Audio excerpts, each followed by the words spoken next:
Hey, what's going on, everybody? It's your boys from For Those With Good Taste. I'm Matt. He's Lenny. Been crunching numbers, guys, and I have some stats for you. No one's gotten a hand job in cargo pants since Nam. In other news, we've got some DC fandom rumors. A little bit of heartbreak in the hotel for us. It wouldn't be Good Taste Weekly if we're not jumping into some trailers. And then probably going to close things out with a quick little 3, 2, 1 spoiler. On Shang Chi. Wow, that's the greatest news I've heard all day. Sounds jam-packed. And it only gets better if you hit the like button, you jump on the subscribes, and you tune in right now. Like right now, because we're going live, baby. We're watching you. 3, 2, 1. For those with good taste.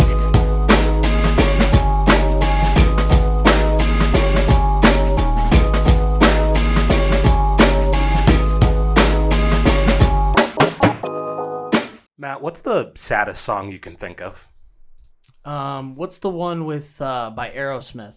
The one that's in the end of the movie Armageddon. I don't want to lose it. I don't want to miss a thing. I don't want to close my eyes cause I miss you, baby. But I don't want to miss a thing. Wow. Yeah, damn. That's nice. Yeah, so if we could just have that, I'm going to loop us singing in the background while I you think we can get a bare record my deal heart, off of that? Dude. If maybe we'll get an invite to American Idol. I'm not about that, dude. Give me The Voice. I actually like the one with Simon Cowell. Fuck that guy. Yeah? Yeah, I'm not about it. I think it's better chance we go viral having him be really mean to us. No, because if he hears my song, he's going to be like, that's a mixture between Fergie and Jesus. I was going to say Enrique. No, we're not repping Enrique anymore ever since he removed the mole. The mole? Yeah. Mole. Mole. We both went to the same place. But what's got you tuning into sad music, dude? Man. Okay, I have another question for you. I asked you the sad song question. Is there anything that you've loved since you were a little kid that you still love now? I'm sad to say that my guilty pleasure is anime. Okay. And loved it then, love it even more now. Is there times where anime doesn't treat you right? Man, it is a relationship where I get treated so badly, but I just keep coming back. Does anybody else out there, when they get let down by what they watch on TV or a movie, and it's not as good as you want it to be, just feel like kind of an empty little pit in your stomach for a few days afterwards? Have you heard me review some of the shows that we watch? That's fair. It's like after your favorite sports team loses and you can't listen to like radio or TV. Like I can't watch First Take for 7 months afterwards. Bro, you have to like turn off all the notifications on your phone because you just get all the alerts of they lost, heartbreak, and you're just like, can you stop, please? It's really weird for me, Matt, because, we're talking, of course I'm talking about wrestling, everybody. What the fuck else could I be talking about right now? If you're wondering how long it took, that's about 2.5 minutes there. I'd point out that I've been pretty nice about my lack of wrestling references on this. It's been like a month. I had to beat it out of you a little bit. Oh, yeah, you beat it off of me. Yeah, I beat it out of you. I said what I said, not what you said. But I think that it's one of those things that you're kind of coasting through it and you're really just kind of getting by. But when something big happens and your expectations are kind of shot, I feel like you're entitled to speak your piece. So this is your time, man.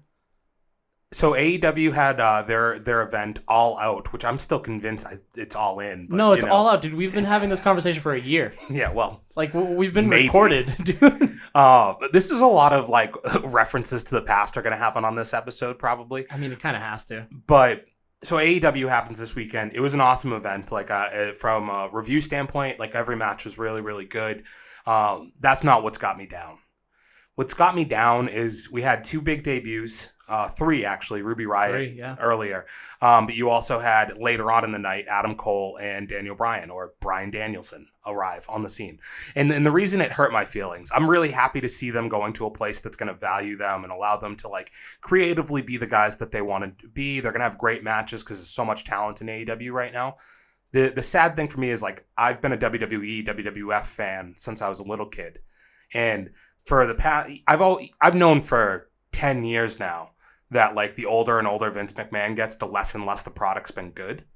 The tough realization. The tough part of it is like for so long they had talented guys there, and there was always hope that like they'd be able to pull themselves out at some point. And like the older and older Vince got, I figured eventually he'd fucking give it up, right? But now he's like 75 years old. Still and looks every bit of it, and he's still taking on more responsibilities. Like he's taking over creative and like production of NXT, which has been the one thing that's like stood out amongst all of the WWE's programming, right? Yeah, I know that you've always been a fan of like just the way that they bring up talent. Yeah, like I'm a wrestling fan, man. Yeah. I appreciate the entertainment aspects, and I can let a lot of stuff slide within the context of wrestling. Like I'm very aware, like, and you know, we watched it recently with people maybe who aren't as open to what wrestling is, right? And so some closed-minded people, if you ask me, Len. And I have no, like, dude, that's my whole life, right? Like I'm very much past the point of like people offending me with the fact that like they make fun of wrestling being fake or like comment on it. Like I'm not stupid. I'm fucking 30 years old. I know it's fake. Like I get it, people. I'm still kind of reeling from it. But there's an attachment that I have to it, right? And I'm just watching the thing that I loved die because a man has no touch. He's not in touch at all with what like real wrestling fans want anymore because he hates wrestling fans. Could you elaborate on that a little bit? He doesn't let them call themselves professional wrestlers. Yeah. They're sports entertainers, Matt. Right. Like, think about that. Like, that's what I mean. And anybody who, like, that's not new news for anybody who follows it as closely as I am, right? Like, I've known it this whole time. But it used to be that people couldn't go anywhere else. So there was still the optimism that, like, they would get it back on track. There's just not that optimism anymore because all of the best people are leaving because their creativity can't be utilized where they are because of their size or some stupid thing they can't become the top guy. Yeah. You know, like it's just stupid, and they're losing those people. So there's a lot of old school framework that still kind of dictates how, you know, people are passed, so to speak. Mm-hmm. And when you have that structure in place, it's really difficult to branch out and do new things. And it's not to say it's all bad, but the reality is that like AEW is the hot property right now, and there are some risks to what they're doing, and I'll probably do a whole thing down the line and really get into that. I don't want to do that here, and I don't want to bore anybody because I know this is really a me thing, not an everybody thing. Hey, look at me. I'm here for you, buddy. Like, I was there with you, and I understand how you feel. So I kind of, and I'll leave it at this. Like, the thing is, if I have a fucking kid 10 years from now, right? I would probably... I don't think you want to wait that long, but yeah, definitely. But like, you know, however long the time frame is, right? But like, I would like them to be as in love with wrestling as I am, but I would also love it to have been like, hey, I can tell you about the WWE and like this is what it was like when I was like now, but these are the new guys now, and like, but the reality is it's going to be like if I had somebody who taught me about wrestling when I was younger, they would have been like NWA was like incredible, but then the WWE came along and bought it up and all this stuff. NWA was great, but you could only watch it in Pittsburgh. Yeah, and now it's going to be like 10 years from now, it's going to be like AEW is fantastic. When I was a kid, I watched WWE. It's like that same thing where it's kind of a passing of the guard. Finally, the WWE is probably like on their way. If they keep going the direction they are, like they're going to be two ships crossing in the night. Yeah, you know, they're gonna go their separate ways. The fall of an empire kind of conversation, right? When you look at it, it's just been an institution in my life, and it's been a tough little week. Like seeing them just constantly. There's just an air around them right now where everybody's leaving and they're not bringing any people in. We'll see as contracts come up on the other side with AEW because you can't bring in all these people and not have some people. Yeah, I mean that's the thing. You're gonna have to. We don't have room at the table for everybody. Yeah. Right. So you're going to have to figure out who you're going to be able to put your money behind. And it's interesting, too, because, you know, Dean Ambrose has been, I'm sorry, I dead named him. Jon Moxley, the artist formerly known as Dean Ambrose, he was on that card, too. Mm-hmm. Right. And you're seeing him. He's been with this organization for what, about a year now? 2 years? No, I mean, since the beginning. Like, yeah. I don't do maths when it comes to the wrestling, dude. But, you know, you're still seeing him kind of flourish and do his thing. It's cream crazy rises, when you can see those two paths cross. Cream rises to the top, of course, and I think seeing guys like Jon Moxley excel the way they have outside of the WWE, not only like from a exposure standpoint, but just creatively. Like at the end of the day, like Bryan Danielson doesn't need money. He doesn't give a shit about money. All that guy cared about was being able to be for a while, we thought his career was over. Yeah, right? Well, and that's so the crazy thing. To be fair, his comments on, you know what I was going to tell you, Matt? One of the coolest things that I think AEW does versus WWE is after the events, they do like press conferences just like the regular UFC sports, would. Yeah. So, you know, they sit down with like a media scrum in front of them and answer questions. So it's like Bryan Danielson gets asked like, you know, how'd you come to the decision to leave the WWE and come here? And he was like, I want to be very clear that I love my previous employer. Like, they were great to me, and like they did a million really good things, and me and Vince have the best relationship. But he's like, because of that, Vince can also be very protective of me, and he won't let me do the things that really go all in on some ideas that I want to go all in on. And I feel like the only way that I can do that is to go off on my own here. And then it's hard when you see creatively and the talent and all of that stuff that's over here that I have never wrestled before. And It's like, so it was an easy decision for him. But those types of things are glaring, because then he brings up like the John Moxleys and the Chris Jerichos of the world, and like these guys that I've loved for a long time, that are still doing the damn that are thing. thriving, man, not just still doing it. And then, that's just in my mind of a reflection on what the product that I loved was, and it's a shell of what it was, because like it feels more like they're concerned with making money than they are about, like, they just don't care about, like, their whole tagline is giving a fuck about the fans, like the WWE universe, and it's bullshit, and it's offensive. That pool is kind of shallowed out, right? Yeah. So we won't spend too much time on that, Yeah, man. We can get off this now. I got it off my chest. I know it's been hurting you, better. And there's nothing worse than when something that you feel passionate about doesn't really deliver on the goods. Mm-hmm.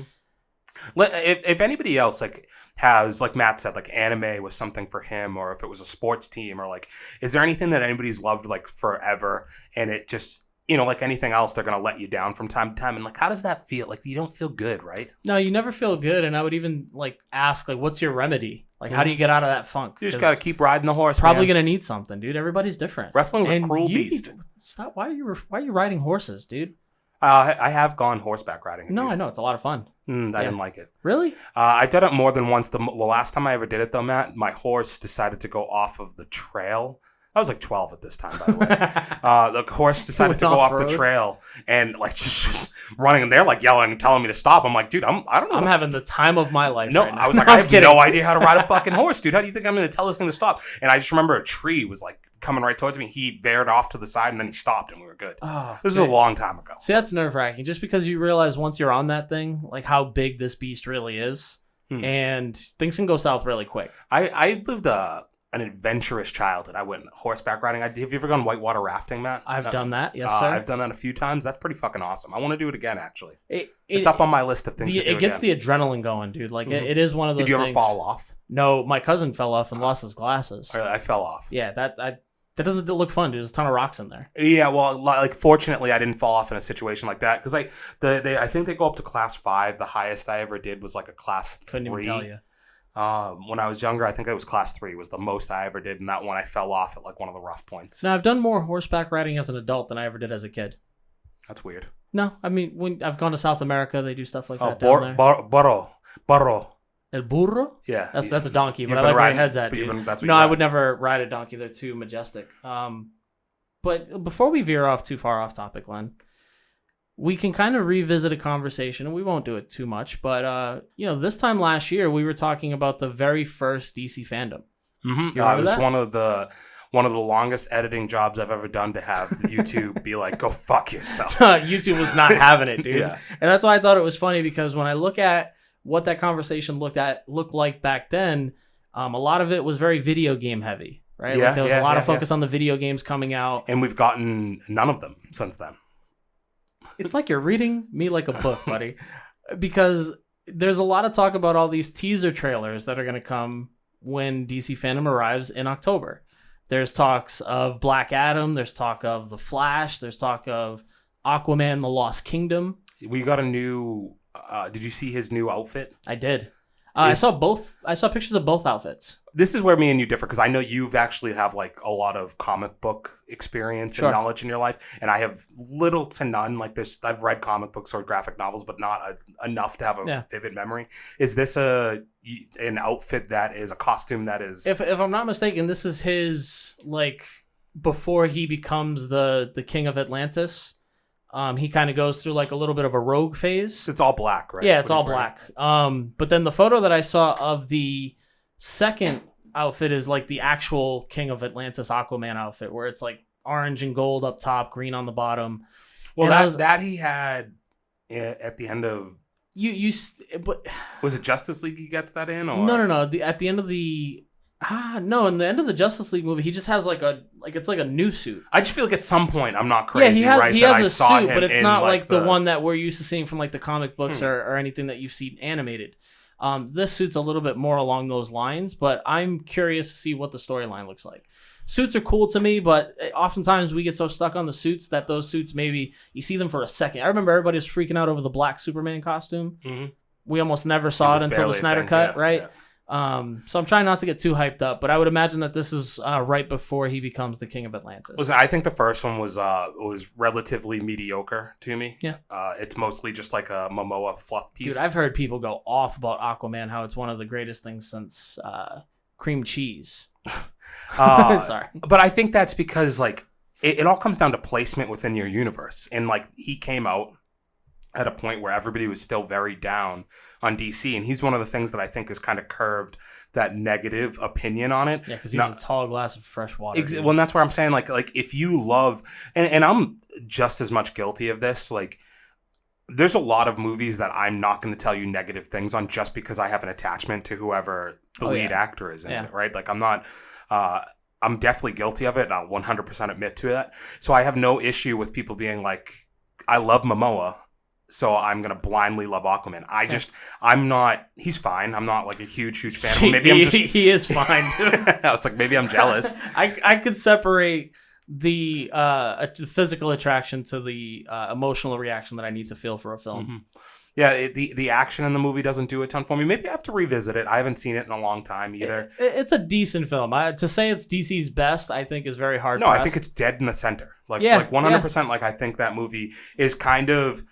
I think that movie is probably like the line where that's got to be the base to what's good and what's bad. Like that's the middle line. Trying to do it for Marvel, but there's like way too many. I feel like at this point, yeah.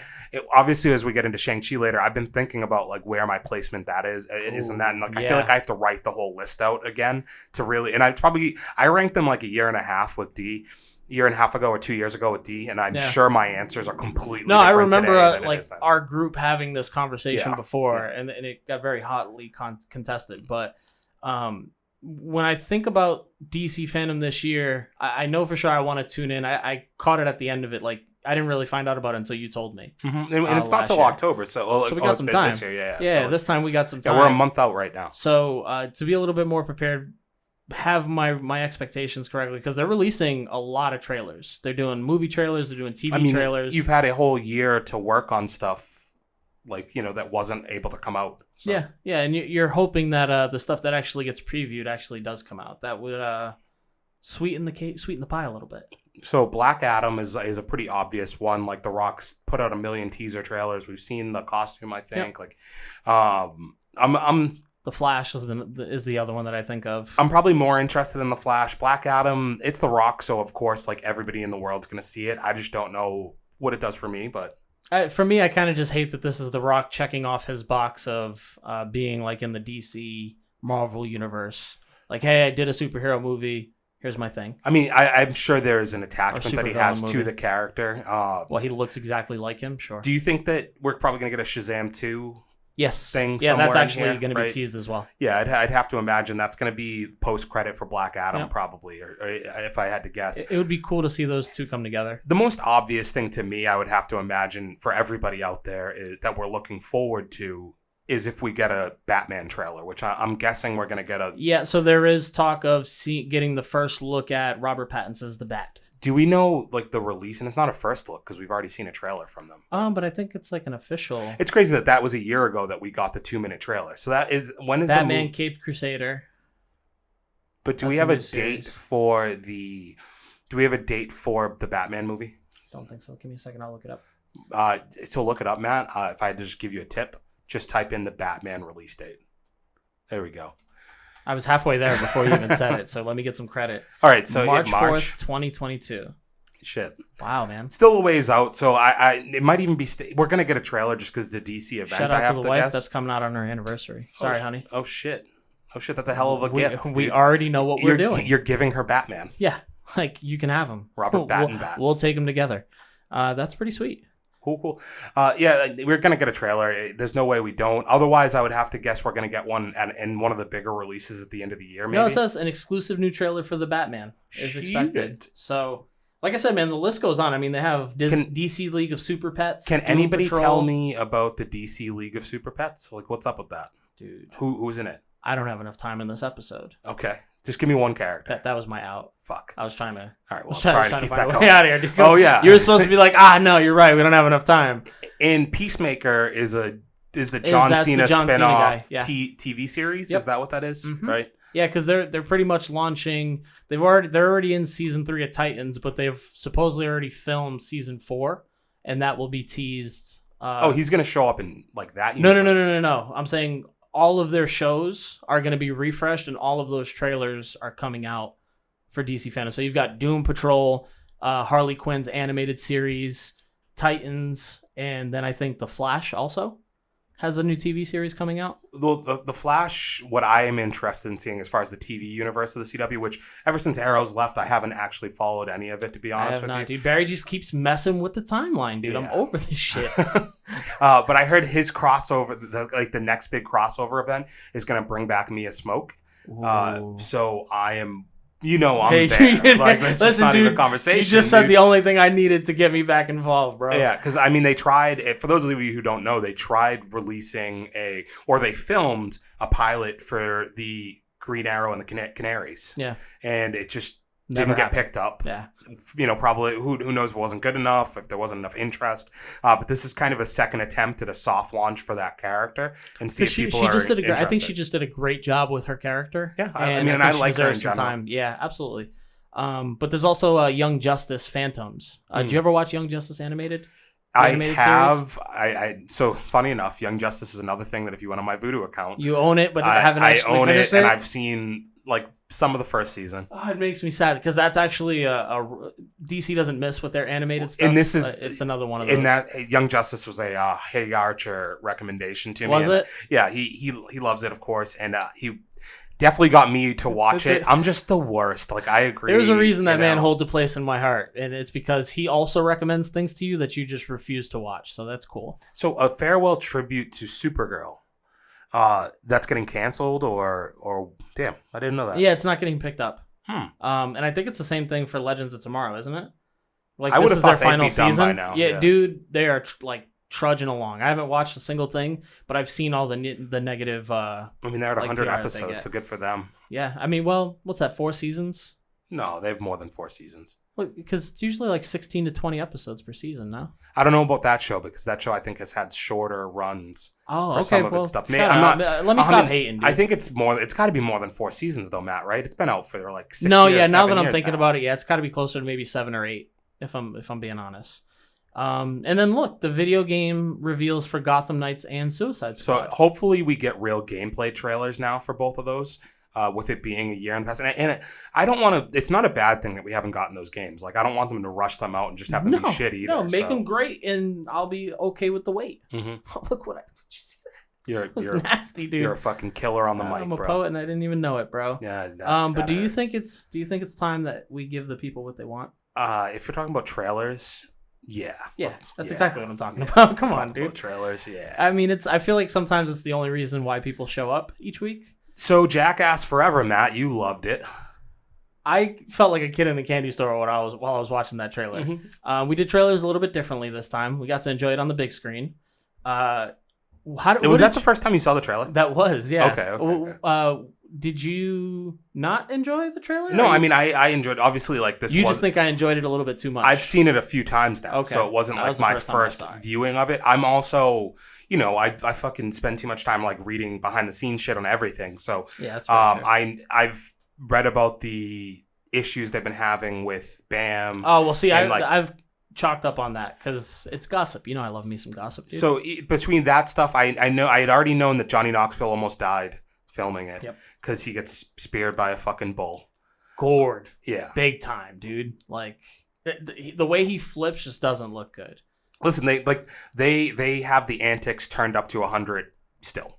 Yeah, I love Steve-O's quote. It's like, oh, concussions are fine as long as you're not over 50. It's Yeah. like Knoxville's 49, so he's good. He'll be okay. He'll be fine. They've got like some celebrity stuff in there. Obviously, in the trailer, you get Machine Gun Kelly. MGK, yeah. Yeah, getting hit with a with a giant hand. No, and I like that they brought that back because that was one of their bits when they have that in like the hotel hallways and someone just gets smacked as they're walking into the hallway. It's one of their best bits. So I'm glad they brought it back and put a little bit of a twist on it. The thing that definitely hurt the most, and these are always the one that hurt the most. The chick like throwing the softball. Oh, dude, when I saw that, I felt sick. I felt like I was gonna throw up. Well, Do you think that that's worse than them dropping the pool balls, the billiard balls? That's what I was thinking about. I was like, dude, they have obviously a history of.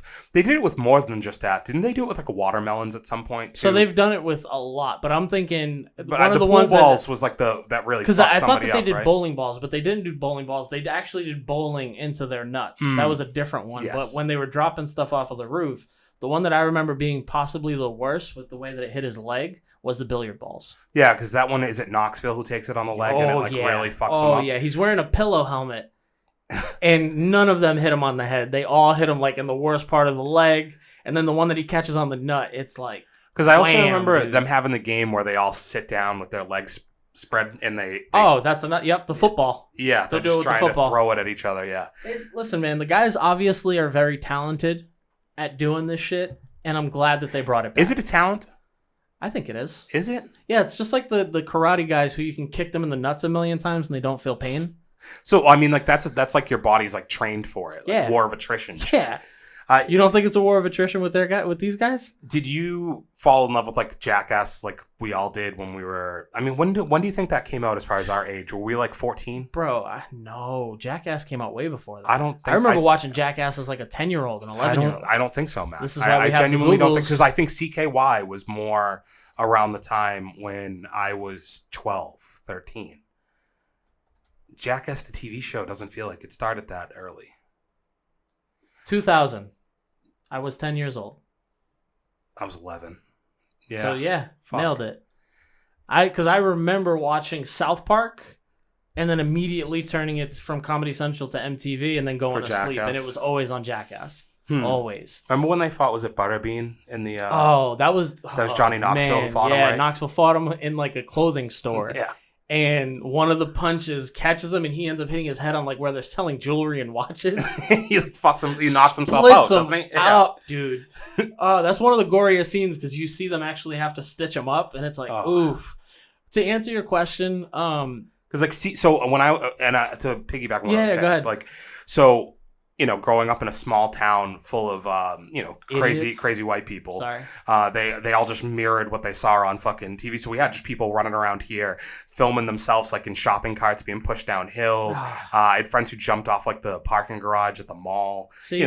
Shit like that. I feel like somebody lit themselves on fire in one of the videos. Too. One of the guys were trying to light a fart on fire. Well, so I'm talking about like the people I know. Oh, I'm in pretty real life? sure Oh, lit no, themselves that's- on fire.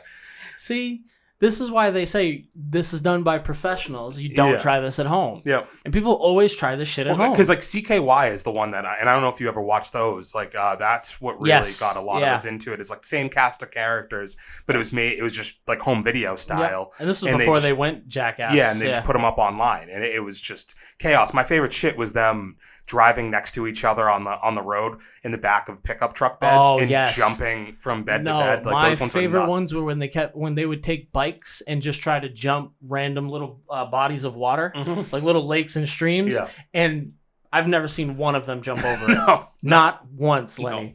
But that's... They do some shit that like you really want to do though, like the giant slides into the water and all that. But that's the thing, right? It's like you think about all the crazy stuff that they did. That was the first time that we were kind of exposed to all that stuff, where I feel like now you jump on YouTube, you put on MTV, and you're watching ridiculousness. You see different stupid shit all the time. It's the spawn of all of that. First Right? of all, like Ridiculousness has had a legendary run. America's right? Funniest Home Videos. I know you're out there for those Not the older same folks. thing though, because like that was more family oriented. Yeah. So like that was more. And they encouraged you to send like videos. Yeah, in. and that was like little kids like walking into a glass window or something, thinking it was closed. Like stupid stuff like that, which is funny in its own right, but it's a lot got different nothing than what on- Jackass was. And then Ridiculousness doesn't have a 10-year million episode syndication run if it wasn't for that. Yeah, you're right. Okay, I thought you were gonna be like, they don't have 10 years in the bank. I was No, like, they just actually, you don't get the run that they were able to establish. Yeah, man, love me some Jackass, and it's always gonna have a place in my heart. So when they launch Jackass Forever, you better believe I'm gonna be in there. like swimwear. All right, Lenny, enough about you being a jackass. Have you ever seen the movie Kingsman? Yes. 1 and 2? Yes. What'd you think of them? Yes. Okay. Because I like realized... Taron Egerton. Say that name again for me. Taron Egerton. Egerton? Egerton? Okay. Is that his name? Eggsy? Am I right on that? I don't know. We could look it up, though. Because now I'm like, is Egerton his last name? Taylor. I like him, and then I like the other guy in it. They're really good movies. I'm kidding, but Well, no, I only posted this question because when we watched the trailer, I felt like I was enjoying it, and I didn't feel like you were. I wasn't with you. Oh, maybe that's why. Okay, that makes perfect sense. So I watched. That's probably what it was. Oh, I know who it was. Okay, never mind. Well, that's fucked up, dude. You're with other people, bro? I didn't mean to Damn, replace dude. you. You're with other people, bro? No, I would never. No, but that actually makes sense because he had never seen the movies, so that's maybe why he wasn't excited about them. The first one is really, really good. The second one is also good, not as good. Taron Egerton. Yeah, Yeah, you got it right. that's what I said. Do you like Michael Caine? I mean, fuck yeah, dude, of course. I was just asking, I dude. said fuck yeah, bro. Only because his favorite movie of mine is Miss Congeniality Can't say I've seen it. with Sandra Bullock. Yeah, no, I know who's in it. You've never seen Miss Congeniality? No, Wow, man. King of romantic comedies, and you've never seen this movie? that's not a romantic comedy. What is it, just a comedy? I think so. But there's romance in it. Who's she getting with? Who's the guy? I don't know the guy's name. I'm like rom-coms to me really come down to, do I like the main two people, and I like Sandra guess you're Bullock, right, yeah. but I don't know who the other guy is. The other in guy that. was and he's it's just a like no-name. it's the same thing. Like I've never seen Legally Blonde. They're the same movie to me. I've never seen Legally Blonde. Oh, the fuck fact it, that they you're have like lying, 3 or 4 of them, dude. You're lying. I swear to the You're Lord, so baby Jesus. fucking lying. I know I've heard you quote that movie before. Dude. I've never, and if I have, it's been unknown. I've heard you quote Legally Unbeknownst Blonde, to dude. me, And I don't how? even know the words to Legally Blonde, but I knew the quote was Legally Blonde. Bro, you can go through my mental DVR. Never seen it. How many Reese Witherspoon movies have you seen? Probably like 3.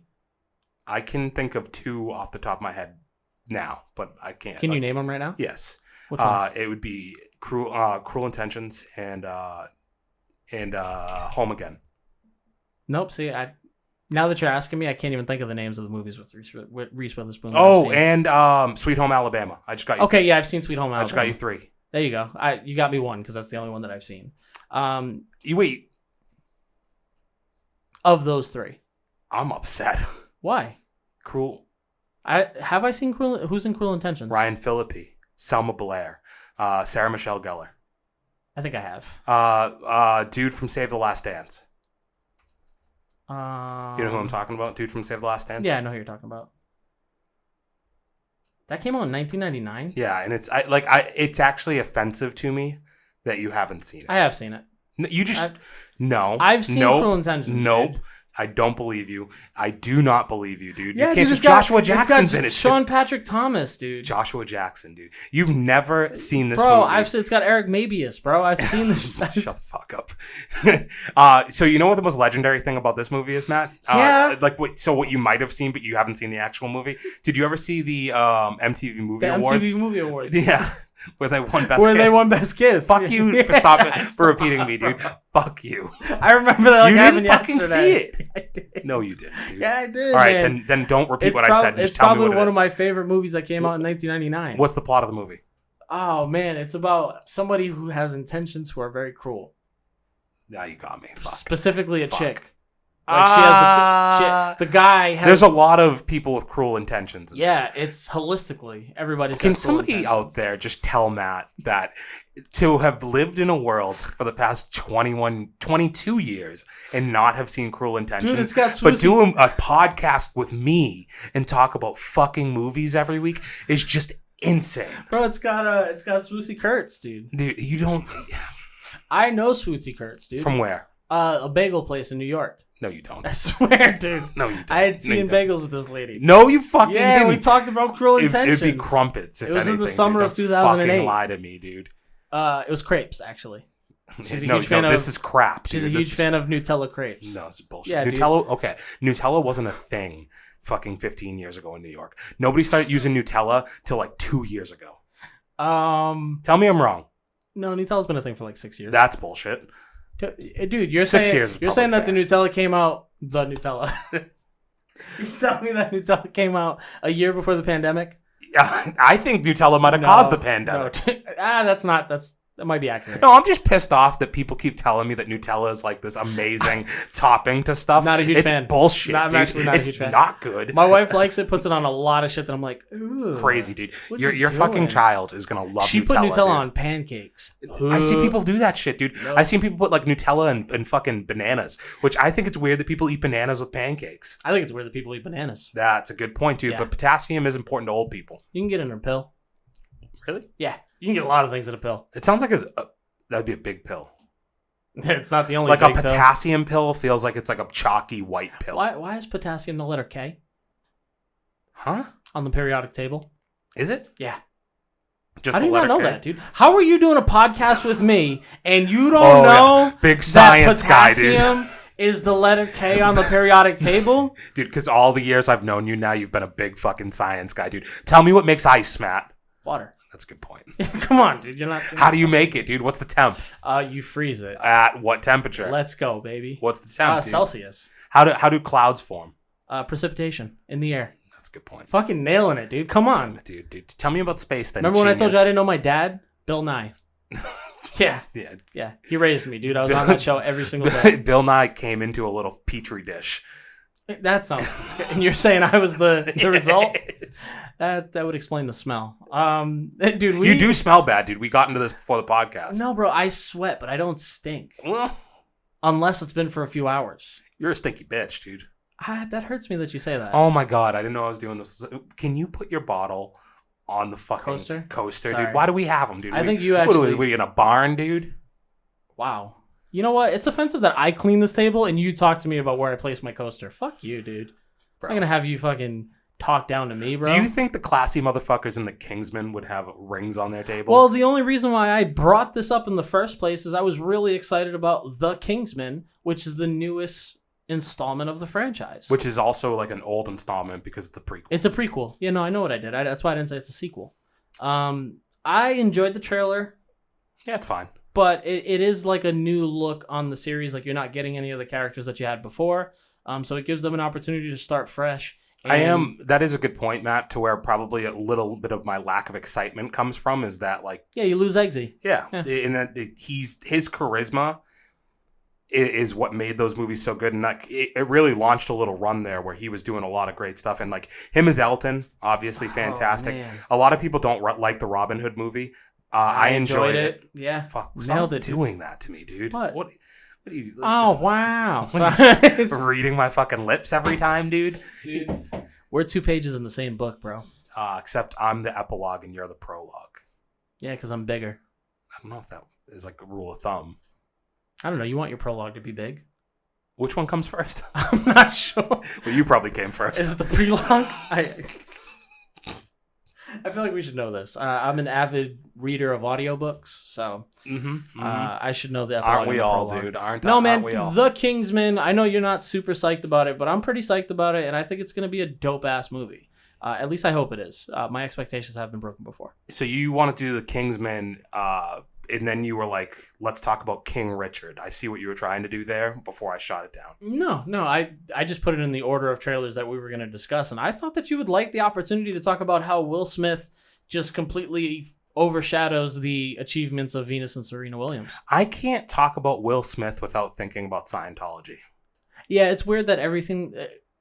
I can't be a fan of his knowing that he's a Scientologist. Does that mean? And I remember that D tried telling me that he's not a Scientologist. Like, I think that's insane. Not only do I remember that, he stood on that like mountain and tried to die on it. You can't tell me that this man's not a little bit of a Scientologist. I mean, like, he bought the After Earth. It's a Scientology movie. It is. That is true. That is facts. Also, the man basically bought up like somebody else's autobiography to go ahead and write a story about himself as their dad.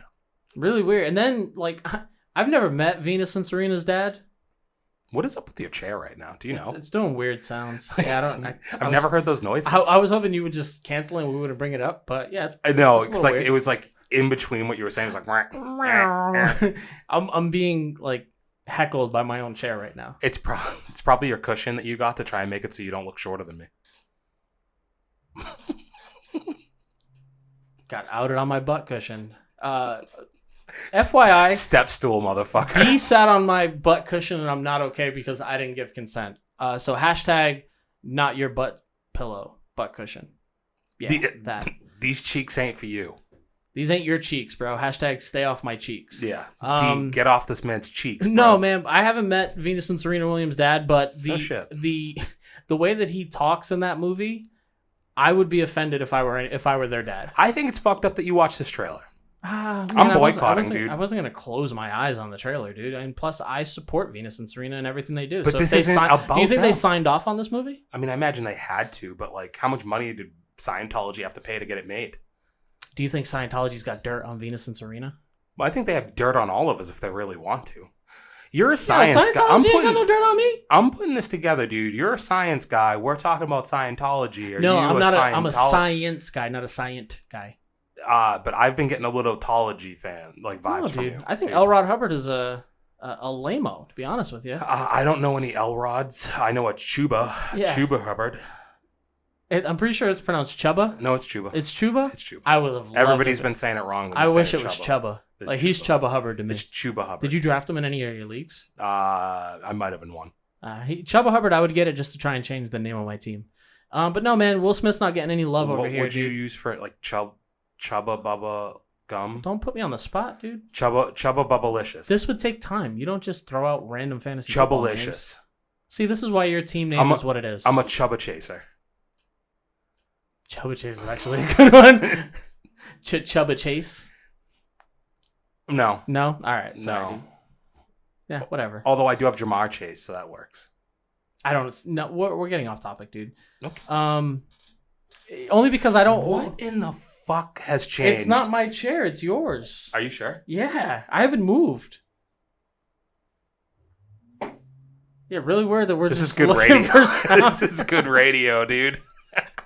For anybody who's not watching, my chair... for the people who are watching, just seeing us do a little jig in our No, but for the people dude. who aren't watching, if you hear the sound, tell me if it's happening on the right side of your ear or the left side of your ear. Also, tell us if you listen with headphones. I want to know if anybody does. Or if you listen in your car, how do we sound in your car? Because I think I sound pretty good in headphones. And tell us about that singing part earlier. I need to know how we did on that. We should put together a focus group. I thought you were going to say a holiday album. Well, the focus group would be about whether or not we should put out the holiday album. Okay, well, focus group time. Should we put out a holiday album? Sidebar. Also love when we put out requests for a focus group and we get answers back. And we got an answer that I think we were both really excited to get. Yeah. Now it's about, how do we do it the right way? No, I know. Because I think... We'll talk about it off air. But yeah, Outer Banks, it's going to happen. Yeah, for the people who have been begging us. Outer Banks, OBX, and your boys, we're going to collab. We're going to make something happen for you. Dude. You've got to tune in for more news on that, but not right now. Matt, so I'm basically, here's what's going to happen. Ooh, you taking charge? Yeah. I'm going to take your PlayStation away. Why? I can't have you playing FIFA anymore. Why? Because it's taking away from all the things that I need you to watch.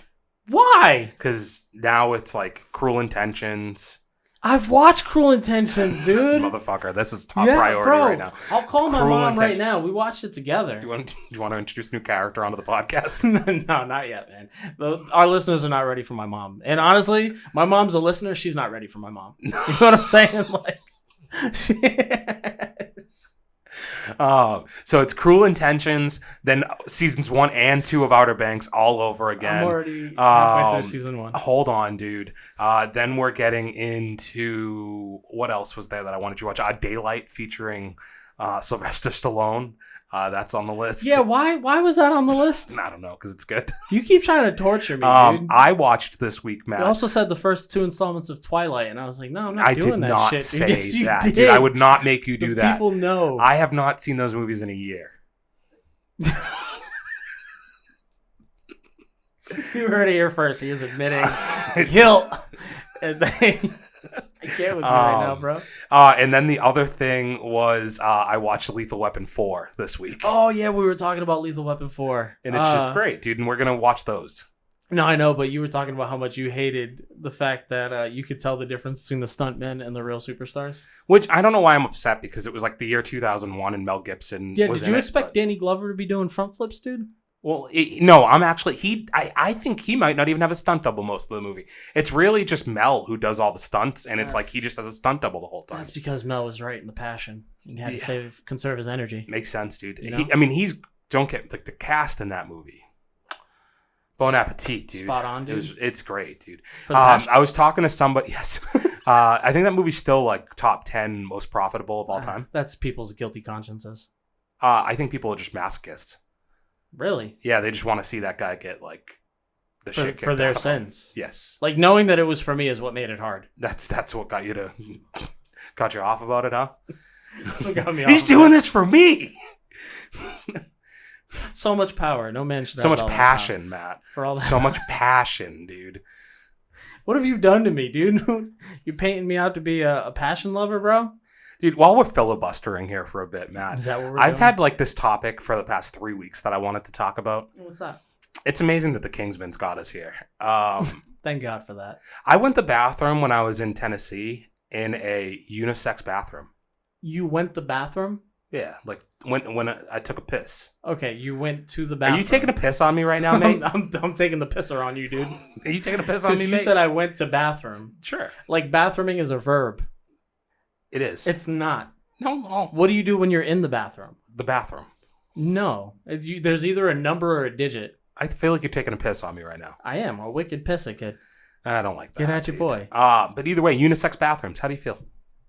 Are we doing it for, I don't know, shits and giggles, or are we doing it because it's inclusive? Well, no, I think it was just like that's the way they operate their bathroom. Because, like, co-ed dorms. So you walk in, right? And everything's a stall. There's no urinals. So everything's a stall down to the floor. Do you prefer it that way? This is what I was going to get to. Ooh. I kind of liked it. Because it was like you walked into the bathroom and there's no, like, they can't even see your feet. I like that. So in the dude. theory that I wanted to take a shit, they wouldn't even know. I like that. And then the doors just say occupied or vacant on the front of them. And the only part that's like co-sexualized Is when you're washing your hands? is when you're washing your hands. And it's good to know the ladies you might mingle with are washing their hands. Or the ones that aren't. Yeah, that's what I'm talking about, yeah, dude. Yeah. It's not a good... But that might be the greatest idea of all time. As Well- long as there's stalls, dude. Like, if we have co-ed bathrooms and there's urinals, there'd I just keep be a lot saying of... co-ed, but you know what I mean. The problem is, if you did that, like, there'd be too many dudes that would just flash their dicks. Well, you heard what happened at that spot, at Chi Spa, right? Why do Is you it the Chi assume that... Spa? Why do you think I've I don't know what heard... it's called. Like, you heard what happened over at the place I don't even know the name of, don't you? Well, the spa, dude. There's a spa in Los Angeles that a woman, like, complained because her and her daughter were in the women's bathroom, and there was a transgender woman there with her dick out. And the spa was like, no, we're all inclusive. You know, we can't tell them to leave. And she's like, I don't care how all inclusive you are. That dude's dick is in my daughter's face. And it's like... So I'm confused. Like, how did the dick get out? Bathrooms, dude. But, like... Or ladies' locker room? Yeah, ladies' locker room. Okay, so, like, this... I'm confused. So... There was a dick out, dude. It's like the gym for men. Yeah. Like, we walk in, Yeah. like, there's just bound to be an old person's dick somewhere. Yeah, exactly. My only point to this... Good for that person for getting a penis if they wanted a penis. No. I want to just no, say Lenny, that here. I just want to say that. Transgender woman. Okay, spell it out for me. Man who became a woman but didn't chop his dick off yet. Diff tits? Maybe. How are you not grasping this concept? I'm just trying to put two and two together. So my point was going to be this. Read the room. Read the room. There's a sign. It's a literal thing I'm talking about. It's actually a quite literal statement. There was a sign on the wall. And if you had a penis, you probably shouldn't have been in there. Was that not okay? Am I going to get canceled? Am I good? You said, congratulations for that woman getting a penis. Well, I thought... As if a woman would get a penis and then the first thing that they would do is just go into a woman's locker room to show off the dick. That's why I was asking. That's why it's hot in here, by the way. It is getting hot. It's so hot in when here. you said read the room, it is a matter of reading the room. If there are children or young teens in the locker room, maybe you don't have your dick out. So was this your way of saying that you think that locker rooms should all be bisexual?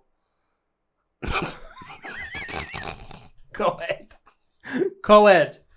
Meaning unisex. That's the word that we're looking for. They're not bisexual, dude. And that's... you're only saying bisexual is assuming that there's only two genders, which will get us canceled. Oh, So, dude, I don't know what's okay anymore. I don't know if I'm sweating or if I'm crying. You just made this the hot seat, and it is literally hot, dude. I don't know how Kingsman took us down the weird rabbit hole of unisex bathrooms. You know what it is, Matt? It's that girl who has the sharp stuff on her feet. What girl with the sharp stuff? The first on her movie. Feet? Oh, okay, that's a good one. That's not a bad one. No, man. To answer your previous question, all stall bathroom is for me. Like, you can't see my feet. I thought you were saying it in a possessive nature. No.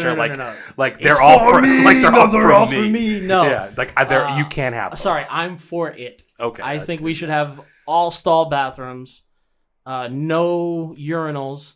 Because you want to know what's disgusting about urinals, dude? Is the fact that guys everywhere are just going around looking at other men's dicks. How many times have you looked at another guy's dick in a urinal? Not once. Can I tell you how many times it's happened to me? Are you okay? Do you need somebody to hold you? Well, this is my Me Too moment. Yeah, feels like it. Yeah, I mean, you knocked on it with talking about urinals, dude. Before COVID, they would just have urinals that have no barriers. Yeah. Dude's just looking at your dick. Dude, you're telling me you've never seen another man's penis in a urinal? I've never willingly been like, hey, let me look. Yeah. Now, if you turn dude, your head and you get a look at it. No, but you know which ones hurt me, dude? It's when you go to walk in and you're going to take the piss and the dude's standing a little too far away from the urinal. It's like, dude, you have a little bit, like, if there's no barricades up, you need to be kind of close in. You need to be close. You need to be huddled up. When you're standing too far back and I'm going to get in my lane, I might happen to catch an eye, dude. I don't know. A glimpse? Yeah. See, man. They might have maybe they had a nice watch. This is why you got to keep your eyes on the prize. Don't wear watches in urinals. That's a lesson to all of you. Look when you leave, dude. Or hold your watches when up he goes here. to wash his hands, that's when you look. But his dick's in his pants. Never mind. I don't want to see his dick. I'm talking about his watch.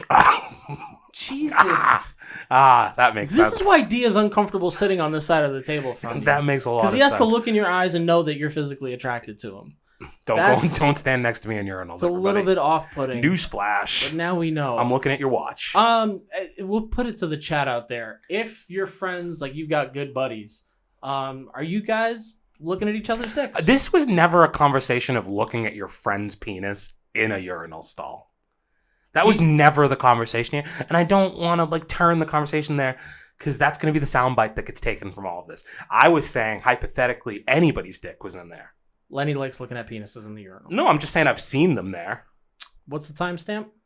Right now, Lenny likes looking at urinal penises. Okay, just clip it. This is where we're at. Clip it. The 55-minute mark. Clip it. We'll call it what it is.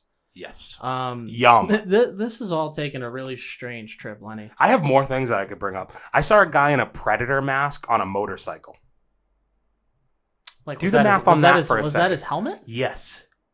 Was it covering his head or his face? It was the Predator, the whole Predator head. Thing was a helmet with the fucking dreads. That's cool. I don't know. You don't like that? You scared? It was weird.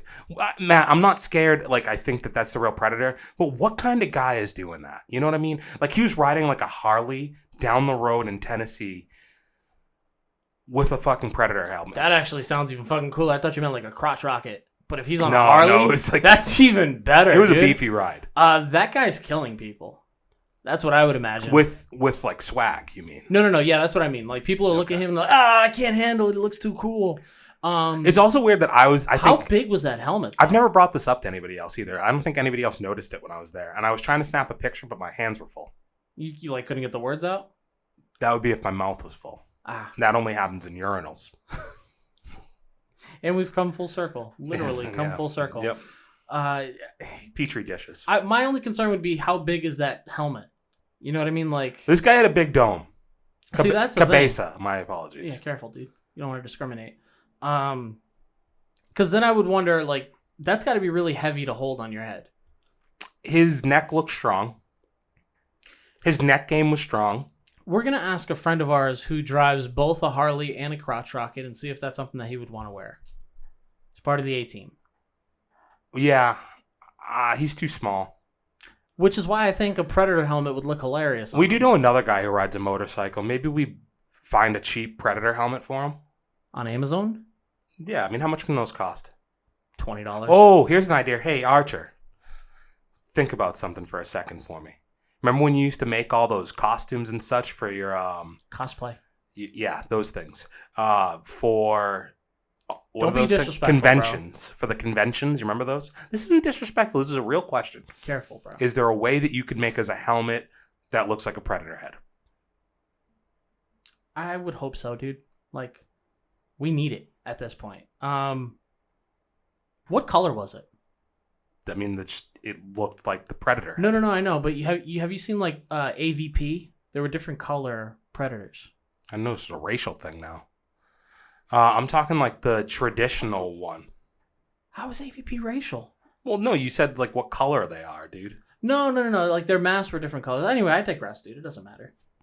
I mean, we're about to get into Shang Chi, and I wasn't going to out you, but now that we're getting racial with it, it's weird that we're going to talk about a movie when like you've never really been for like you're normally not for stopping Asian hate.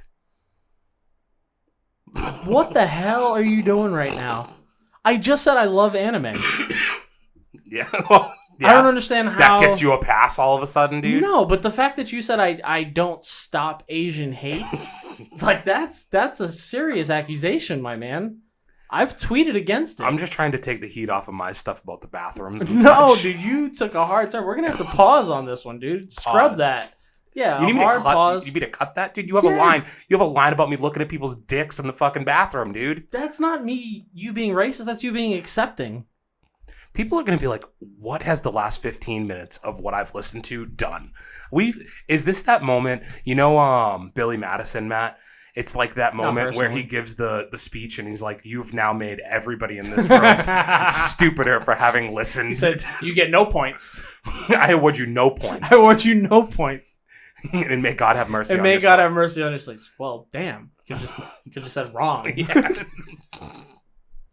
We're gonna take a moment, everybody, and I'll tell you the we'll truth. bring it back. Yeah, we're gonna be right back. The real thing that happened here It got really hot. Yeah, like fuck. The audio's probably been fine, and it's just that I listen to it every week, and I've hated that the air conditioner is just like on at all times. I think we're making a move on this one. And buddy. well, fuck, it gets hot in this room. You know what the problem is, dude? And we have a little bit of time here. I'm just gonna call us fucking idiots Sure. because we have a window right behind us. Yeah. And dude, you are. I am profusely sweating, my guy. We are out of here right now. We'll be right back. Leather chair. All right, so I go. No. I'm fucking getting in front of this Asian hate shit right now. All right, Matt. So let's not get into what you were talking about before we got on air, huh? About the Asian people. About you being an asshole and trying to say I'm an Asian hate person. I'm not okay with it. A supporter. Asian dude? hate supporter. I am not, Yeah. dude. Or Some of my they could just call you an Asian hater. see, and then when you get into these type of discussions, anything I say in response is like, "Oh, so you have Asian friends, huh?" Yeah. It's just like, no, I'm not going to do that. I just want to say that I'm going to preface our little discussion about Shang-Chi with, boy, did I love this movie and everything about it. I There love we him. go. I love Olivia Munn, so I'm safe. Yeah, 100%. Olivia Munn's only half. Sure. Yeah. I love her. Yeah, she's great, man. But we saw Shang-Chi. Some of us more than others.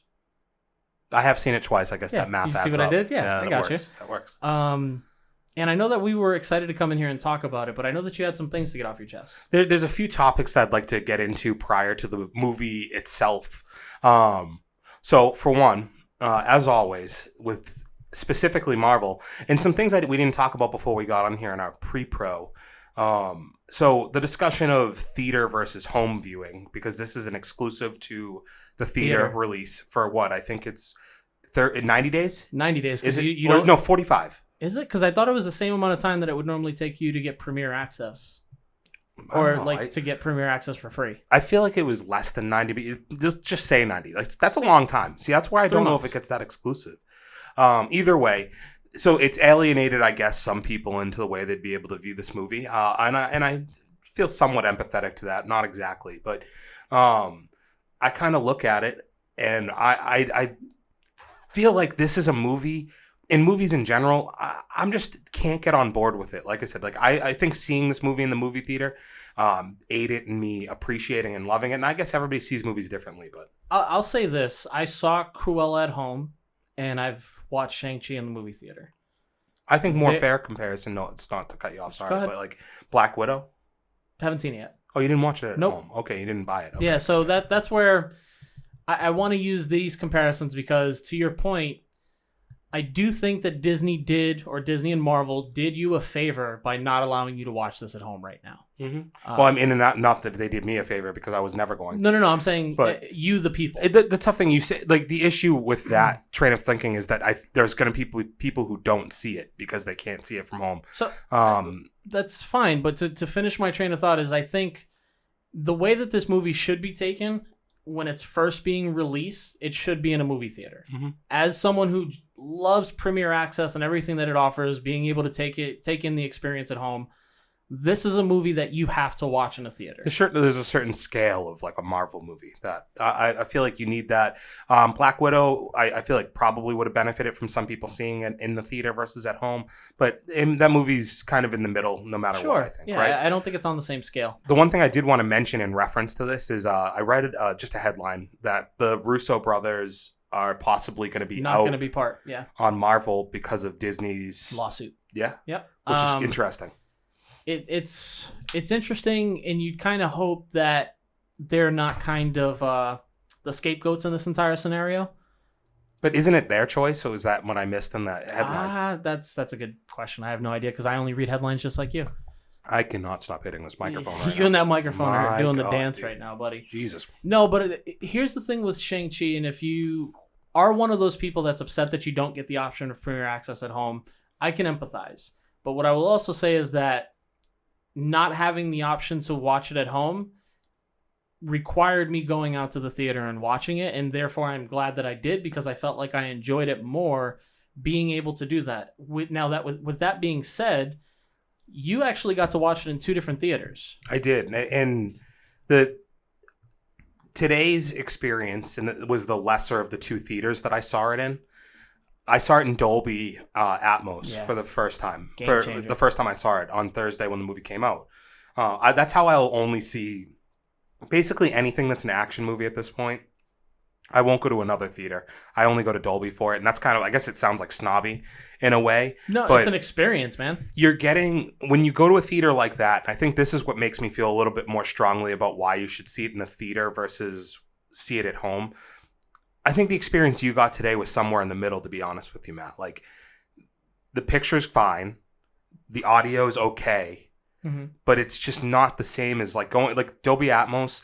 There's a scene in the movie where like water is flowing. The water blows out from the walls and being like all able that to stuff. Hear it in that surround sound aspect must have been incredible. The audio, at least, at Braintree or the one we go to, I guess it doesn't really matter in the grand scheme of things. But the AMC theater that we go to locally around here that's closest to me is flat, like the whole level, right? And so when you sit in the back row, the audio is pretty much all in front of you. Yeah. There's not speakers behind you.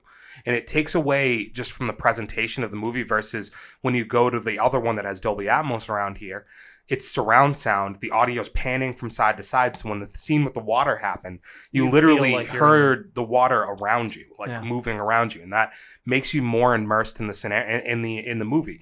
We saw it with a friend who had also seen it with me on Thursday, right? And I said to him, the movie looks so much better at the other theater. And it was just because the other theater also has a truer black to color ratio. It's true tone color. Exactly. Yeah. You know, so there's just more depth and it was just so much more vibrant seeing it there. So between the audio and the picture, like that's a picture quality that I would say 95% of people do not have the ability to get at their house. And 95 is probably a lot because OLEDs are more available now, but like... Yeah, but do you have an OLED with like a Dolby Atmos setup at home or a surround sound setup at home? Like that extra level there that you just don't get. And I'm sorry, no matter how much you tell me that you don't sit on your phone and that you're 100% watching the movie, like lights off, it's on, if you do not have, like you just can't replicate that experience. And maybe to a lot of people, they're willing to sacrifice that because they don't think it improves the experience. Also, people haven't had that experience. Yeah. Right? So, like, for those people who haven't had that experience, you don't really know what you're missing if you don't have the two to compare. Yeah, that's a fair point. That's a fair point. You know? But do you think that those same people that are, like, stand by that a little bit more would really care? No, but that's the thing is, like, if you're someone that buys, like, the DVDs and the steelbooks every time they come out, and you take that same movie that you watched in a normal theater, and then you take it home and you do have surround sound, you do have true tone color displays, you're probably going to appreciate that film You might pick up more. Yeah, if you have, like, I mean, people with an actual theater room in their house. Well, just even having like, surround sound, like a surround sound setup would be better than if you don't, right? Have you ever had surround sound in your life? Oh, man, did I. You did? Previous apartment that... compared before where I live now, I can't speak right now, had like a 3-speaker setup, one and one, and just went to crap. Really? But was one of the dopest, like to play video games in that experience, to watch a movie, a show. It's pretty incredible. You know, now that I found out that my TV down the hallway here just doesn't work anymore. Yeah, that was a sad day, huh? Yeah, it was tough to find out.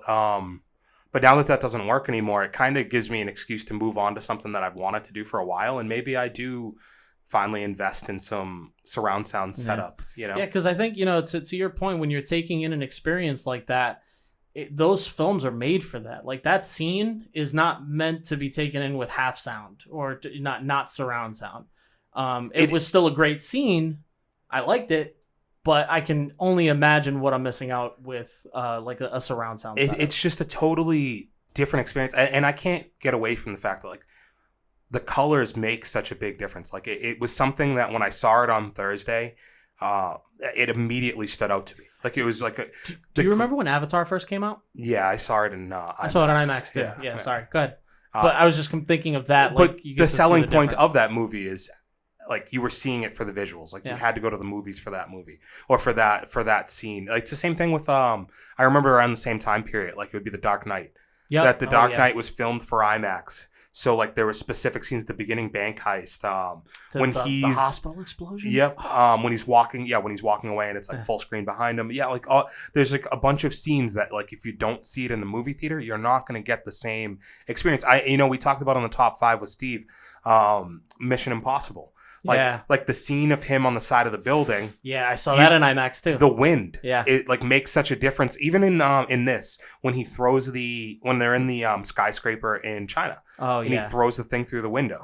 And you hear, like, you heard it, but it's not the same. It's not like, the same. You hear the wind coming through because they're so high up. And you can tell that there's a difference. Mm-hmm. Like, I would almost even say that towards the end, where there's a moment where there's a lot of high-speed things happening in the air, you would take that in completely different if you've got, like, a surround sound setup. Yeah, it's everything. It could just be the sound of, like, a blade, like, moving across the screen, and you hear, like, the cutting of the blade through the air. The sound of the 10 rings would have been exactly pretty cool, like those too. types of things. Yeah, it just made such a difference. And, like, to your point, yeah, like, some of the scenes with the way that the rings glow and move, and it just, you have the contrast of, like, the dark screen behind it, and it just brings some of that stuff out so much more. Brings it to life. This has been a long way of saying that, like, I just think I'm afraid for the people who are so in love with the idea of being able to watch stuff from home. I understand, like, giving people options is nice, and maybe some people don't have the ability to make it to the movies. I get it. But the more you push for movies to be viewed from home, the more you're taking away from cinemas being able to stay open. And like, they're already a franchise that's in kind of dire need as it is. So, like, that also hurts me a little bit. And man, if you take away the idea of playing a movie in cinemas, you're missing out on all that extra stuff, right? All the extra sound quality, the visuals, everything that's made for that film. You also give the Hollywood studios the ability, because of that, like to your point, Matt, to cut out a lot of that, cheapen it, that they do, because now when you're making something primarily for an audience on a small screen, you don't have to scale things up the most. Yeah. And we didn't talk about a trailer. We were going to talk about Red Notice. And this is kind of a little opportunity to throw that in. That's going to be the most expensive movie ever made by Netflix, right? We just got the trailer for it this week. It's got a star-studded cast that's probably eating up a lot of the budget with The Rock, Ryan Reynolds, and Gal Gadot. The big three. That's a ton. The trailer itself, I like it. I was on board. It's I know what it's going to be because it's a streaming released quality movie. And it's The Rock. But it's The Rock and it's Ryan Reynolds, and I'm sure it's going to be funny, and it's going to have some pretty creative or maybe generic action sequences. Gal Gadot is infectious. One funny thing I did see is that this movie could just be in the Fast and the Furious universe. Oh, God, you need to stop right now. That's somebody else's joke, but like it is funny because it's like it could very easily watch it, and Ryan Reynolds. He's in Hobbs and Shaw. Oh shit, that's hilarious. It's just funny that when you really get down to it, like the way the trailer's set up and everything, like it's basically could be a Fast and the Furious movie. Yeah, it's like Gal Gadot, her character didn't actually die. She just got thrown in the Lazarus pit and came back and was a bad girl. And now she's teaming up with Ryan Reynolds and The Rock, like because there's that whole thing of like they have a backstory that we don't really know yet. So like this is filling in the blank. What if that's ridiculous? That's really funny though. This is how these three people came together in the end. But yeah, you just I think you're gonna get yourself a cheapened product if you keep wishing for movies to be available at home, because I think it's just you can't make things. The reason that Marvel is the scale that it is and it's not the way the TV shows look is because it gets released to the movie theater. And like you can't take that away. Just remember what life was like before the pandemic and just go back to that, because that's what we are. You didn't have options. You didn't have options, right? And yes, having those options was great, but we all had to see the light sooner or later. Toothpaste back in the tube, though, Matt. Like, once it's out, can you... Jaw feel, dude, but you can always pick that toothpaste back up. So before we get into the actual movie, I did have one last question to ask you, and this is going to be a brief little sidetrack into, for those with good taste in parenting. Ooh, this is my... Yeah, a segment made directly for Matt, by love Matt, this. but by me. Wasn't prepared. We were in the movies together today, Matt, true? Oh, were we? Yes, we were. My hands buttery. We know we like those. Gave him the old popcorn trick. Yep, that happened. But in front of us, while that was happening, this is a funny one. There was a kid, like a dad and a kid at the movie, right? Yep. And like, would you be able to gauge the age? I think the kid was probably like 5. No, yeah, I would say maybe 5, 6. I only saw him in a dark room, so that's tough. No, I'm going based on height. Yeah, I'd probably say maybe 5 or 6. Yeah, and it just led me to asking, like, what. Because the kid he was well behaved. Don't get me wrong. Wasn't like loud or anything, but he had a lot of energy.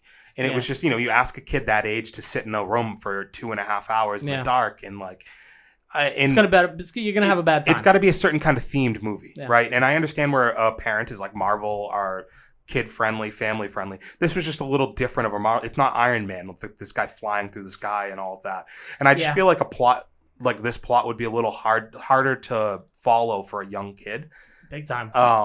The action's still great and all of that. But it's more of an adult movie. So my real question to you is like, at what age do you think, and we can talk about types of movies, because I think, again, I think I know the question that you're about to ask. A Care Bear movie when you're 5 years old is a little bit different. It's an hour and 20 minutes long. It's all bright colors and like sing-alongs and stuff to keep them engaged. A better example would have been like Sing 2, which is a trailer that we saw too, right? Yeah. Like that's a film that's made to entertain kids in a movie theater. But still give the parents something to laugh at. Still give the parents something, right? That's why Pixar's excelled for so long, like bright colors, toys, whatever. So real life CGI. So my question is, like, what age for like a Marvel movie or an action movie, and where would you start bringing your kid? So if I gave you a list of 3 movies, let's take Shang-Chi, let's take Guardians of the Galaxy, and let's take Iron Man, right? Of the 3, I think everybody would say Guardians of the Galaxy. Or Iron Man. I mean, Iron Man is... So take Iron Man 1. Iron Man 1, not a kid's movie. Yeah, not really. No, you're right. It's like 2 or 3, like when he's more in the suit at this point. Yeah, 3 maybe more so than anything, because you get all the different Iron Man suits, right? Like there's a lot of things going on. But like when you look at Guardians of the Galaxy, it's an engaging movie that's made for fun everybody, music, right? like fun animals. Music, old school music that's meant to get the parents involved. The characters are funny. They have great relationships that keeps the kids entertained. A movie like Shang-Chi, if you're watching it, it's almost like having two movies. That first half is more of a high volume action scene that's based in like early day China. And then the second half is where all of the color, the entertainment, the fight scenes, and all that stuff is happening. A kid's not going to be into that movie until at least the 1.5 hour mark. Mm-hmm. So you have to gauge which movies and which storylines you think are going to be more appropriate. I think Shang Chi and the Ten Rings, you can almost tell that this is an origin story. Doesn't really seem like it's going to be the best interest of putting it in front of a kid. I'm sure every kid's different too. And again, the kid was good. He was just standing up on his seat a lot. No, he was like, asking a lot of questions too. He was like spinning around in his chair, Yeah, it just got me thinking because I was like, this dad's like clearly trying to watch the movie too. Like I don't know if you caught that vibe too, that the dad was like definitely trying to watch it. He was into it. He was into it. And there was every time the kid would talk, he would just be quiet. Favorite quiet, part, dude. and I'm glad you brought it up because my favorite part of that was he goes, "Why doesn't he have the rings yet, Dad?" and he's like, "The movie just started." Like legit, just like movie just started. Be quiet. Yeah, like I'm real watching quick. this, like, hey, we're not there yet. But that's what I'm talking about. Is the kid has an expectation of what this movie's going to be, and it's not that, right? Mm-hmm. So, to answer your question, I think I would always gauge the type of movie that it's going to be. If you have, an Avengers Infinity War, Marvel or Captain America Civil War. Those are movies that, based on the characters that are going to be involved, I know are going to keep kids entertained. Yeah, no, and a certain level of action, I think, just drives big time. The interest too, yeah, right? and you can't have too much dialogue, otherwise you're going to lose them immediately. Cool. So like, let's do the actual movie here, right? We've spent enough time on all the other stuff here. So let's go into a little. We're not gonna do much in terms of spoilers. Yeah, we're not counting down. I don't think anything I've said so far. I felt pretty comfortable saying those things. So they didn't feel like I was being as vague as possible. Yeah. So, let's talk about the cast first and foremost. Absolutely. I don't know the person who plays Shang Chi. I do. But I liked him a lot. He plays, is it June or John on Kim's Convenience, Netflix series that just wrapped up their fifth season. Yeah, not. I've seen the trailers. Good. Me and my wife love that show. The guy who plays Mr. Kim is absolutely hilarious. He also made an appearance on The Mandalorian. But I think that John does a great job in that show being the comedic relief. And in this movie, you get to see a more serious side of him with the dabs of, or the dashes of, comedic relief. This movie does a good job. And, Marvel, I think that's a question that always has to kind of answer, is teetering the line of both being funny and being like action conscious and engaging. Like since the very beginning, right? Whether it was Joss Whedon or moving on to anybody else making them. So this movie, I think, does probably one of the better jobs of having comedy in it, but it's not in your face comedy. Like there's not a lot of like, just lines that are thrown in just to be there. Like Awkwafina maybe has one or two, but I think she's naturally pretty funny. Yeah, she's got the how would you say? She's just got the goods when it comes to being able to launch a joke. And I do think she's kind of typecast at this point, but I do think this movie's interesting in that like she's positioned as the top love interest of your main star in this movie. And I don't think people necessarily before this movie would have looked at her like this. And I do like, and I appreciate one of the things I like the most about this movie is that that's not what this movie's about. Yes. And I was just about that's to say not that. even the story. Yeah. Like it's like, careful. Yeah. Careful. Like it's just, it progresses very naturally in this movie that they have a very close friendship. And there's no even formal confirmation that they're in a relationship. No. I think you just see their relationship grow closer throughout the movie, and I appreciate that. You see two people who are very close become closer based on the experiences that they have. And I mean that to really point out the fact that, like, to me at this point, Awkwafina in her career could have very easily get put into a supporting character role where she, makes her jokes and she's the best friend role who gives you some clarity on like a situation that's happening in your life or whatever it is in a comical way. You know what I mean? Yeah. That best friend that you can never really be mad at but I think she elevates in this movie. She elevates and she ties a lot of it together because she is the normalcy in his life, right? Yeah. Because and again, we're not giving anything away, but she doesn't know his past. She's the connection to his current life that has nothing to do with his past. Yes. Which is huge. And was the first person that like had his back when he got to America. Yeah. Yeah. So great too. So then you have his sister and his father, right? Yeah, so shout out to the actor Tony Chu. I didn't know what his name was. Tony Chu Wai Lung. Is he in Mortal Kombat? Yes. He played... No. He's not Scorpion. No. I think he's Kung Lao, like No. He's not Kung Lao. How I know him is he was the main character in Red Cliff, which was a movie based on Dynasty Warriors. I don't want to jump into it because I've led people astray before. But he's a good actor for a lot of Chinese-based movies. Okay. Yeah. Interesting. Not very well known in America. Maybe he's done a few films. You know who I thought he looked like, though, in Mortal Kombat, right? Like that I... Were you thinking Scorpion? No, the guy... the Sub-Zero. No, the main bad guy. Shang Tsung. Oh, no, it's not Shang Tsung. But no, they look very It's similar. not, though. I when know he had who the that wig is. in this one, it looks very similar. But I'm going to show you who it was. But between Tony Chu and Michelle Yeoh, two names that are huge in the Eastern Michelle scene. Yeoh, like I know who she everybody is. knows who she is, and she's done great movies. But I think from start to finish, I mean, Ronnie Chang makes like a 10-minute appearance. He's a comedian. He's the guy with the pink mohawk who's running the fight ring. Okay, yeah. Hilarious Yeah, he was funny in the movie. Loved having him in the movie. I know ABC. Yeah, he goes, "Oh, you don't speak good Chinese? I know ABC." And then the fact that he's just like, "Oh, you busboy, you go viral." It's like the best. And just seeing him in that short amount of time just showed, like, across the board, they had done a really good job with the cast. You know, I hope this isn't a spoiler. I don't think it is, but there's one that you're mentioning, the viral thing, right? Yeah. So like there's this that he goes viral. Do you think it's weird that a week later he's back with his like regular life friends and they haven't seen the video? No, only because the way that couple is typecasted. Yeah. They make them seem very... like vanilla. Very vanilla. That was the word I was looking for. And I wouldn't be surprised if those people haven't caught a video on you, because it's not like it has his name. It just says busboy. It's just right? but like so that's fair. Like it just, because that kind of struck me this time seeing it, that I was like, oh, like it's weird that it's supposed to be this thing that he was known immediately when he got there. Yeah, that's him. Yeah, this is who Shang Tsung. Chin, which I had originally said, but I just wasn't confident that that's who it was. No, but Chin Han is from the Dark Knight series. Yes, he played yeah, no, you're right, Lao, I think it was. Yeah. But yeah, like the wig made it look similar. His hair being up would give you that. But for someone who's maybe not as mainstream here in the US, I thought he did a great job playing Shang-Chi's father. So yeah, the cast is great. I'm glad to see it's been very well received as far as box office in the United States. I don't know if you're aware that it's not really released worldwide at all yet. Really? So I don't. Is it only China? North America? China doesn't have it yet. Australia's not getting it for 3 more weeks. Wow. And it did 90 million. It did like between it was 75 and 85 million, I think.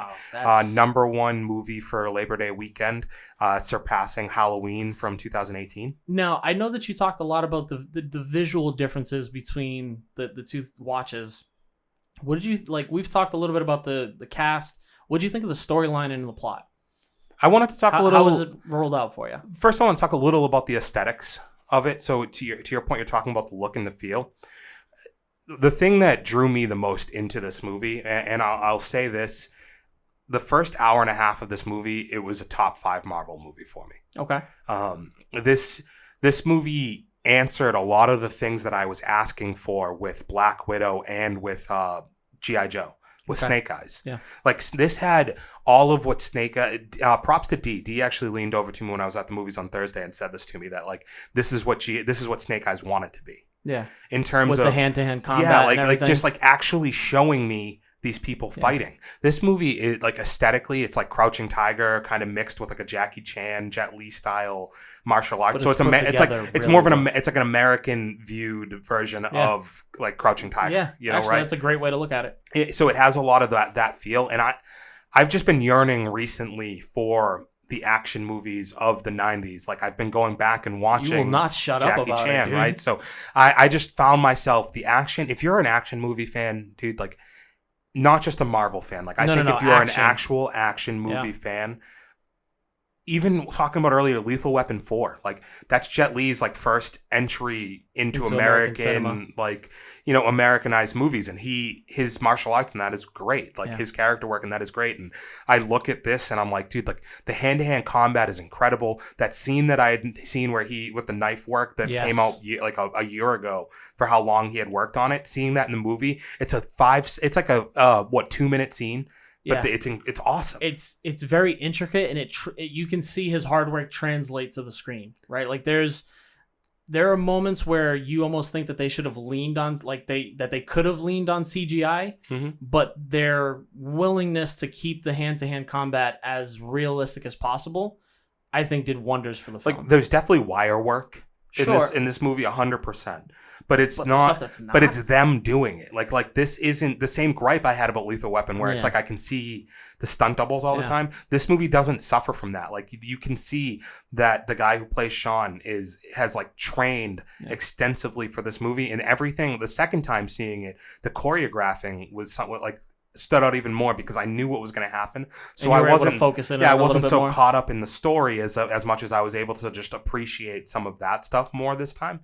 And it's awesome. Yeah, and I think the first hour and a half of this movie is awesome. Yeah, it is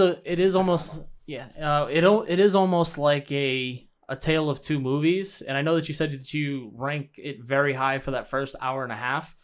For me, that last hour actually took it over the top for me. This is where I think your taste in movies is different. And I knew you would feel this way. Like you are an anime fan. Like they went full anime. They 100%. And I think that it goes. It's weird though because it's like it goes anime, but it goes like Marvel anime which is awesome. I don't hate the anime aspects as much as I just think that it falls into some of the tropes that Marvel movies have to. When you have these broadcasts of like superheroes, they have to have this like these faceless little minions that allow them to use their specials on them, right? Or as Kai would call them, like when we were watching wrestling with Kai the other day, their finishers. Doxed them. He called them their supers, which I think is just really such funny. An idiot. So like when they're doing all their specials on people, it's like these faceless CGI things that they're doing with, and then I just don't like that. Like Suicide Squad, the first one, I think that's a major issue at the end of that, right? Like, and this isn't nearly as egregious as that. Like, this is a small part of this movie. They throw the faceless ghouls at you, but it is one of those like all of a sudden there's a few tropes of it. But yeah, I'm with you that I could see where I knew you would love the end. Bro, I was wigging out, dude. Like from start to finish. You thought a little Hadouken was coming. Dude, if I didn't see a Kamehameha wave, I was like, ooh, is he gonna Final Flash? Oh, and I'm sold on it, dude. I don't need to say that Shang Chi can have all of my money. So one small bit of feedback that I've gotten, I don't want to say negative because I don't think it was framed in a negative light, but the one bit of criticism I suppose that the movie I've heard got from anybody I've talked to is they didn't love the flashback scenes. They thought there was too many of them.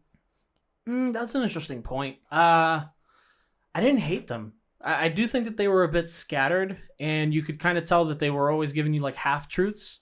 Like here's what we think happened, but it's not actually what happened. I like that it's a bit different than many of the other Marvel like introductory movies. Yeah. First one that comes to mind was like Doctor Strange. But while I was saying that, I kind of came to me that like maybe Captain Marvel tells their story a little bit through flashbacks as well, right? Yeah, because she doesn't have her memory, so she kind of has to piece together everything. I like that this movie, you jump right into it. Yeah. Right? Like you're just thrown into like, this is who Shang-Chi is. Like he's a normal guy, and then within 10 minutes you're like, oh, this motherfucker can fight. Yeah, his first reveal for like having skills is awesome. Like the whole scene from start to finish is great. Exactly. That's the thing that got me. Yeah, no, I know, because hooked me. There was nothing about that scene, from the CGI to the fight scenes, that I was like, there's something wrong. The with way this. he's like flowing through like the bars and like everything. It's just so smooth. Even from the way that they're going through the road, like it's just very well placed. Yeah. But do you think that them using the flashbacks was really the only way that they could do the true reveal for who he is? Well, I think it was that was the the way they slowly, I always like when like you get little bits more of stories as you get these types of flashbacks, so that like we had already seen a version of the flashback, but it was the version that he wanted people to see. It was what he was able to give us. It was almost like his coping mechanism that he had omitted a major part of what was what had happened when he was a kid. Yeah, and that was on multiple fronts. That was more than one story that he omits like major details. When you get the final reveal, there is a moment, dude, for at least for me, where I was just like, wow, like I felt a weight lifted off of my shoulder that he was able to get that off, right? Mm-hmm. And that's where it's a really captivating film in the sense that you can pretty much feel the like he wears his emotions out on his sleeve, and the way that he kind of copes with everything, I think it's done really well. I don't think that there was one detractor for me with the way that the story was told. Yeah, this was about as flawless an introductory movie that I think they could have made for this character, and it's most impressive to me to say that like 30 movies in, at this point, time. Right? That we're still able to have movies, and it gives me more hope for the Eternals, which I'm just not really like sold on. I'm not excited for right now. There was one little small part in the trailer that I missed that like I didn't realize that there are now being called upon because of everybody coming back. I guess I missed that part of like the resources. Yeah, we didn't know that the catalyst for what this film was going to be was that something has opened up. Yeah, like and that's the Eternals we're talking about. Yeah, for the Eternals. But yeah, going back to Shang-Chi, like this movie makes me like, it's kind of how Guardians was, right? Where at least what I think of how like people were kind of skeptical about Guardians, like, oh, this is kind of the direction we're going to give these guys a standalone. Like there's a raccoon and a tree, and like in this one, it's kind of like, at least for me, I don't know anything about Shang-Chi as far as a character. I didn't even know that he's like Omega level. Powerful. He's up there. Yeah, I didn't really get that. So as like a casual viewer, person who's really just fallen in love with Marvel from the movies, I just didn't have that attachment or that like that I wasn't looking forward to it the same way. I understand that. So going into it and coming out of it, I'm like, well, this guy's fucking awesome, and like they were able to do that, and they were able to get me bought in. So I know we wanted to maybe try to give a range. I don't want to give an exact number on ranking because like this is off the dome. For me to really do it, I'll at some point write down the list. Maybe we'll do a whole video definitely on that. Get into the meat and potatoes of ranking our Marvel movies, but I think, just in everything that we've talked about, this does at least deserve a placement. Yeah, so I think right off the bat, you have to, at least in my list, I'm still going to have Winter Soldier, Civil War, and it's Infinity War and Endgame. Like all four of those, I think are still... It's tough to knock those out. Those four are still at the very top. Yeah. I think this probably falls in line with like Guardians, some Spider-Man. So for me, it lines up with two movies specifically: Thor Ragnarok for me, okay, and the Black Panther movie.